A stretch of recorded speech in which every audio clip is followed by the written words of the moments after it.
What's up guys, Valence Ring here, and I'm sorry it's late, but I do want to bring you a video on the anniversary event going on and for Puzzles and Survival, and that is the Anniversary Monument.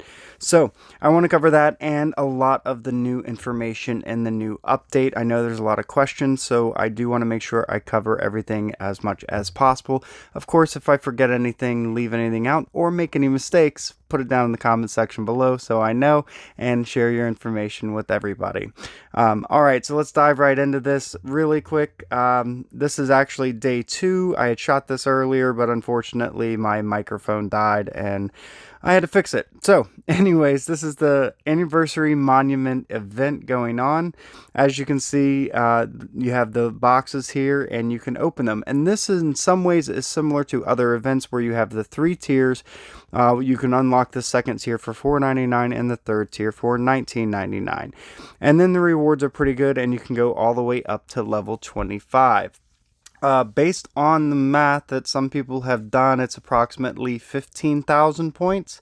I'm going to call that ballpark. I'm not sure if it's exact, but we'll go with it. 15,000 points to complete all 25. The big important note here is that this is absolutely an alliance event.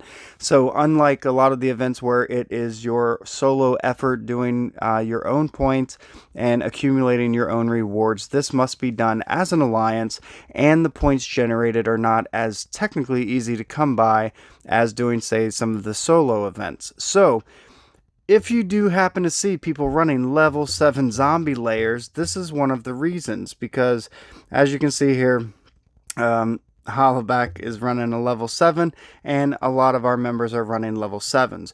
The reason for this is if you come down here and look at how to get points, you'll notice that this is similar to other events where you have to do zombie layers, daily quests, campaign, and arena. Now, the max points per person per day, as you can see by this list, is 235 points. So if you're talking about 15,000 points, I haven't done the math, but let's just assume that that's a lot of players. It is a 3-day event, but 3 days is not very much time to get 15,000 points, even as a whole active alliance. So, of course, you can purchase some extra shards, and basically what you're getting are these, they're points here, but basically there's these Requiem Quartz shards. So you can see I have 10 left. The other thing I do want to mention, as far as this event goes, getting the points isn't enough. So as you can see, I have 10 left. What you actually have to do is build the monument, and all you have to do is click on the button and it will take you to the monument, and then all the points that you accumulate from doing zombie layers, etc., you can then build it. You can build 10 at a time, as you saw there, or you can build 1 at a time. Obviously it's faster to do 10 at a time. Each one takes up a march. So save it up for 10, use your 10 in 1 march, and you can send out, 4 or 5 marches, how many ever you have, doing 10 at a time. So save them up, but if it is getting down to the wire and you're not sure how many you're going to have and you have less than 10, make sure that you're using them. You actually have to paint or build the monument. So this was similar to the airship that I covered a little bit. You will get 1,000 alliance coins, as you saw there, for contributing to the monument. So it is important to do that as an alliance. It is important to do your daily quests so that you get the points for that, because that is 50 easy points to do. Campaign is 30. You only get 1 per win. Versus zombie layers, you get 3 per win. And this is daily. So it will take 50 zombie layers in 1 day to be able to get 150 points. So that's why you'll see the level 7 zombie layers. They are the highest level at the lowest cost that you can do. So it'll allow you to get a couple more zombie layers in every day without spending money. They do have a pack in the mall for $4.99 that gives you 120 stamina, some AP, and some other stuff, including some of the quartz shards, I think 20 of them. At any rate, That's how you're going to get those points, and again, you're going to need a lot of them. So even if you're not a super active player, these are the 3 days that you want to do this as best you can, especially for those people that might want to purchase the extra tier of boxes, which do have some pretty good rewards. Especially for day 5 of Global Ace Commander, you will notice there is a lot of gear enhanced material, module, chip, etc. So definitely do that, and good luck with this event. It is not easy. You can see your rank up here, your in alliance personal rank, your battle division rank. I'm not sure what that is, but there is the anniversary fest permanent for getting first place. I'm not even sure how to do that. So the total point rank details, as you can see, the big spenders are going to take this because you can buy the shards. But do the best you can and hope for the best. And then, of course, your alliance will also be ranked. So you will get some extra rewards there. Do the best that you can. And if you want to read more information about it, just hit the exclamation point. Happy first anniversary to Puzzles and Survival yet again. So this should be the last event that wraps up that their first anniversary. So big shout out to them. It's been a great year. They also are offering an anniversary auction.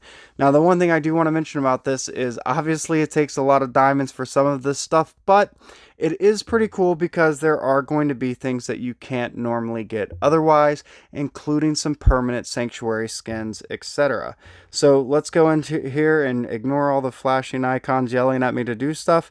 And we can look in here at the global auction house and see that, for instance, there is a Noah Field permanent ×1.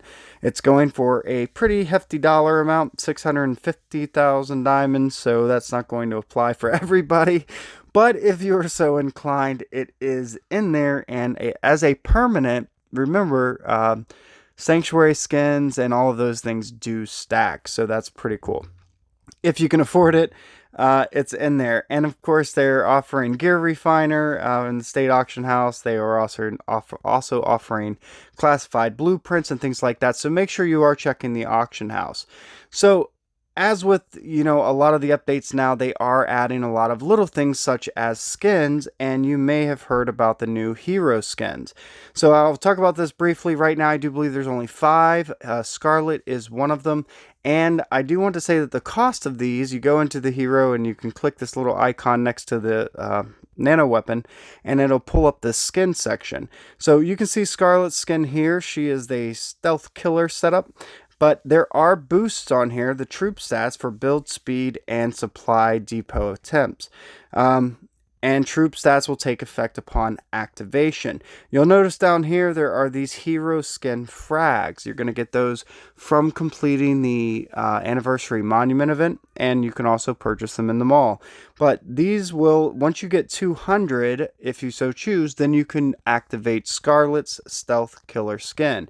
These boosts will be active once activated, and they will apply, and it's permanent and technically stackable with other skins. I also do believe, and I'm pretty sure we confirmed, that you do not have to keep that skin on. If you don't like the way it looks, once you activate it, you can switch back to traditional Scarlet and say, I like all your scars and bandages versus your little Red Riding Hood. At any rate, like I said, there are 5 heroes. Scarlet's one, Obsidian's another. And I'm not going to go through and read all of these, but it is, you can see the stats for yourself. And basically, it's going to apply to what type of hero they are. Obsidian is rider-based, so he's going to have rider stats. Scarlet's an economy-based hero. She has economy stats, etc., so forth and so on. Obsidian's one, Scarlet, Zephyr, is it Phoenix? She has a pretty goofy one I thought was pretty funny. It cracks me up, looks cool. I don't know where they got it from, but of course boosts shooters.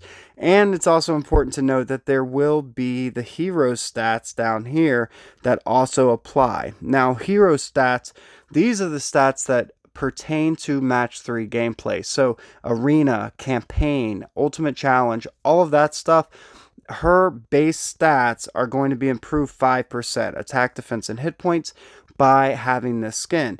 You'll notice that Scarlet's was 200, but Phoenix is 1,000. And I can tell you that all of them are, well, Scarlet's 200, the rest are 1,000, except for Myers. And technically his is the best because it offers a troop boost. So this boosts all troops, but his is 3,000 instead of the 1,000, which kind of makes sense because the other ones are only boosting one troop and he is boosting all three, and it's 12%, not 10%. So definitely save up for that. I don't know how often these hero skin frags are going to be available in events, but I imagine that they're going to be more common going forward, although it's still going to be difficult to obtain. So save them up if you'd like and activate these skins, and of course wait for new skins. So that pretty much covers the hero skins, and of course there was the new package from that little assist ball that always pops up on the screen that some people have trouble getting rid of. I always tend to move mine and delete it as soon as I jump on and I forget about it. But you can go in there and get, I forget who it is, maybe Marshall or someone's package, and basically you're going to get a new Sanctuary skin, and you can actually see mine here. And then you can also get some diamonds and some other things, but that's the new Sanctuary skin. It looks pretty cool. You can also go into your Sanctuary and look at all your skins, ambiances, and everything else by hitting this button up here. And you'll see the one that I have active right now, which is Grandiosopus. I don't know. You figure it out. At any rate, like I said, these do stack, so if you have any permanents, like I have the Secura Fort permanent, which doesn't have a huge boost, only 1% fighter, shooter, and rider. But then, of course, I have this one active. They do stack. So in addition to the fighter, shooter, and rider plus 10, I have an additional plus 1% for the permanent. And if I had any more, then I could stack them. So there was the Anniversary Fest and the Gotengo Missile, which I'm not familiar with. It might be a new one that's coming later. But the Anniversary Fest ambiance, which is pretty cool, and the stats are troop defense and hit points. And then they do have the new nameplate, which is first anniversary.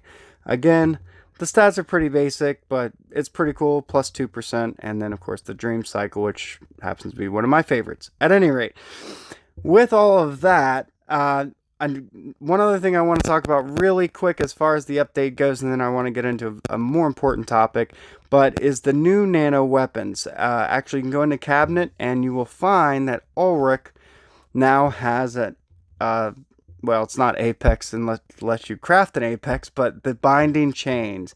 Up to Apex, and you will notice the troop defense, troop attack, and troop hit points with the fighter damage taken from rider down plus 30%.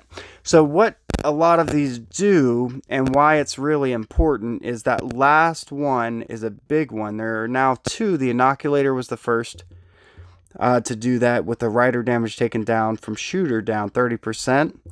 That's on Fox's Inoculator. Now we have the Binding Chains with fighter damage taken from rider down plus 30%. So it takes the troop that is strong against a troop and negates some of that damage. It's not the full amount, I don't believe, but it takes a significant portion out, so it negates some of the troop advantage that you're naturally going to see. This is kind of tricky because we're going to have to see how that plays out as far as balancing troops go. So let me know how you feel about it, especially if you happen to craft one of these new Apex Binding Chains, or if you have already crafted the Apex Inoculator. Otherwise, look out for new weapons to come out, and I'm going to imagine that the next one is going to be shooters take less damage from fighters, and we'll see who that goes on. Not sure yet. It's as good as your guess is as good as mine. At any rate, the last thing that I want to talk about is immigration, and there are a lot of questions about this, and I'll be honest, I've read it a couple times, and sometimes I read things incorrectly, so I don't want to swear to this, but when it comes to immigration, one of the big factors is moving to a newer state. So big shout out to State 113. I actually recently moved with my entire alliance, everyone that could or wanted to. We moved to State 113. So we're actually up here in Sovngarde. Shout out to them for having us and treating us well, and basically giving us a warm welcome. Other than that, when you're immigrating, we immigrated from State 16. Now, it's a good thing we did so when we did, because after this update, now if you move to a state that has released after 60 days after your state, okay, then there's going to be an extra cost of immigration flights. So they really are trying to restrict movement, unless you're willing to go out there and spend the money. They're trying to restrict the movement, or at least make it more difficult for, let's say, someone who's been playing the game for longer, jumping to a newer state and then just kind of taking it over. So this will kind of, help with the people complaining about bullies or bigs moving in from other states. It's supposed to help prevent that. Now, if you're moving to an older state, obviously, this doesn't apply. The immigration cost is going to be the same, and you won't have any added restrictions. There is a 240-day lift on the restriction, and I'm not exactly sure how that plays out. I'll have to go over that again. But for the most part, the important thing to remember is that if you are immigrating to a new state, you want to choose wisely. And if you're immigrating to a state that has been made after 60 days of your state, then there's going to be an extra cost involved. Now, I do believe that's what the 240 means, is once it's 200, that state has been active for 240 days, then the restriction becomes lifted. So basically, it's like, well, if you start a state 60 days, and it's more than 60 days later, another state starts, well, then you are going to have an extra cost moving there, unless that state has then been in effect for over 240 days. So pretty much almost a year. So kind of a big deal. Just want to put it out there. Immigration is definitely going to be kind of a little bit tighter on the wallet and a little bit more difficult, but moving to older states isn't going to affect you that much. So the last thing I want to mention, and it's not a huge deal for everybody, but it could be for some people, is all about Wasteland War and Zenith Tech War. And it might only apply to Wasteland War, but the new rule is basically that they are no longer going to slow down the marches, rally marches at least, and we're getting confirmation on solo marches. But it's important to note that rallies on the tech hub or the turrets are no longer going to be throttled down. They're no longer going to be slowed down. So it doesn't necessarily mean they're going to be very much faster, but they're not going to be as slow as they once were. So at least the battle should go a little bit faster. And maybe that's what they're hoping for, is that without such lag in the marches taking a half hour, that maybe more battles will actually take place, which can make the game a little bit more exciting. At any rate, it's a cool little feature, a lot of new things in this update, and I definitely hope that I covered them all. Some of it may or may not apply to you, but look out for Ulrich's new Apex. Hopefully you get the Apex Nano Weapon. Make sure that you're doing all your quests and getting as many points for your alliance for that anniversary monument. Build that up and reach the highest tier you possibly can, especially for the spenders in your alliance that might want those top boxes. I do believe one of the rewards is a permanent permanent nameplate. Yeah, cool. Anyways, do the best that you can. If you have any questions, comments, suggestions, put them in the comment section below. Let me know. Of course, you can join my Discord server and keep the conversation going there. Give the video a big thumbs up if it helped. Subscribe to my channel if you want to keep seeing content like this. And as always, guys, thank you for watching.